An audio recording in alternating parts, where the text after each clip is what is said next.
Hello everyone, কেমন আছো সবাই? আশা করছি সবাই খুব ভালো আছো আর আমিও খুব ভালো আছি।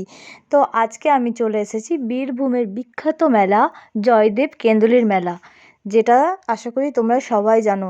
এটা কিন্তু একটা ঐতিহাসিক মেলা। তো এই মুহূর্তে আমি চলে এসেছি জয়দেবের মেলায়।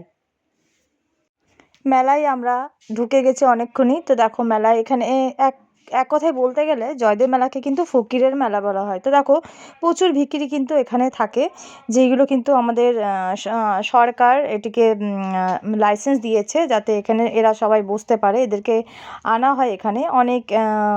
অনেকে থাকে তোমার হাঁটাচলা করতে পারে না, বিভিন্ন রকম মানুষ এখানে কিন্তু আসে। তো বহু লোকজন কিন্তু বাইরে থেকে এখানে এই মেলা দেখতে আসে। আমি আমার মেয়ে দেখো আমরা দুজনে এসেছি, আমাদের সাথে কিছু বন্ধু ছিল। তো দেখো আমরা এখন এই নদীর তীরে আছি। তো এখানে দেখো অনেক মানুষ কিন্তু গঙ্গা স্নান করছে, কারণ গঙ্গায় স্নান করে বলে রোগ জ্বালা শরীর থেকে চলে যায়, শরীর ভালো থাকে সেই জন্য।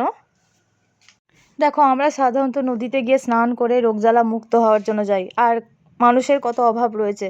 কয়েকটি বাচ্চাকে দেখলাম তারা দড়ির মধ্যে একটি চুম্বক বেঁধে জলের মধ্যে বারবার ফেলছে আর তুলছে। কারণ কি, জলের মধ্যে অনেকে কিন্তু 16 আনা কিছু টাকা কয়েন এগুলো কিন্তু ছুঁড়ে ফেলছে, মানে ছুঁড়ে ফেলছে বলতে গঙ্গাকে তাদের মনের ইচ্ছা পূরণ করার জন্য সেটা গঙ্গা নদীতে দিচ্ছে। সেই টাকাগুলো কিন্তু ওরা চুম্বকের দ্বারা তুলছে।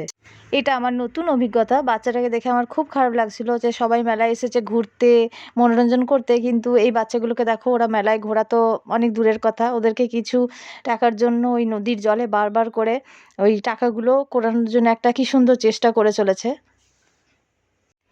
দেখো এখানে কীর্তন হচ্ছে, নাম সংকীর্তন হচ্ছে। তো এখানে আমরা এই আখড়াটায় আমরা ভোগ খেয়েছিলাম, তো সেখানে এসেছি। তো এত সুন্দর করে লাইটের ডেকোরেশন করেছে, মানে এনারা দিন রাত্রি একই রকমভাবে গান গেয়ে চলেছেন। এরপর কিন্তু বেরিয়ে যাব। মেলায় প্রচুর ভিড় ছিল আর মেলায় এসে খুবই ভালো লাগছিল। তো দেখো ভিড়, এদিকটা প্রচুর ভিড়। তো ড্রোন ক্যামেরা রয়েছে এখানে, ড্রোন ক্যামেরা সব কিছু কাভারেজ করছে। আমরা ভিড়ের দিকটা একটু এলাম, দেখি পুরো মেলাটা ঘুরে দেখছিলাম। তো এখানে অ্যানাউন্সে শুনতে পাচ্ছিলাম যে দুটি বাচ্চা মেয়ে কিন্তু হারিয়ে গেছে এবং তার গার্জেনরা যাতে প্রমাণ দিয়ে বাচ্চাগুলোকে নিয়ে যায়। তো আমার খুব খারাপ লাগছিল, যেহেতু আমার একটা মেয়ে আছে, কার বাচ্চা হারিয়ে গেছে ভগবান যেন তারা পেয়ে যায়। তো ভিড় প্রচুর ছিল।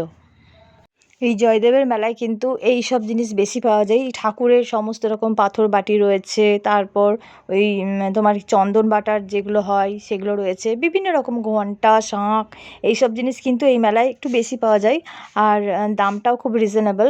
তো আমি কিন্তু অনেক কিছু কিনেছিলাম, তো সেগুলো আর ভিডিও করে দেখাতে পারলাম না। এই বাটিটাও কিন্তু আমি প্রাইসটা জিজ্ঞাসা করছিলাম, এই বাটিটাও কিন্তু আমি নিয়েছিলাম, ধূপদানির বাটিটা। তো দেখো আমাদের বাড়ি ফিরতে ফিরতে একদম সন্ধ্যা হয়ে গেছিলো।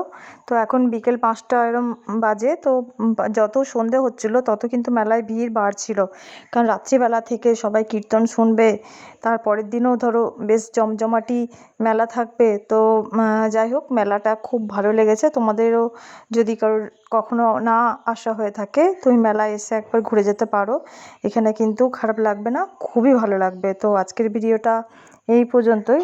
দেখা হচ্ছে তোমাদের সাথে নেক্সট ভিডিওতে।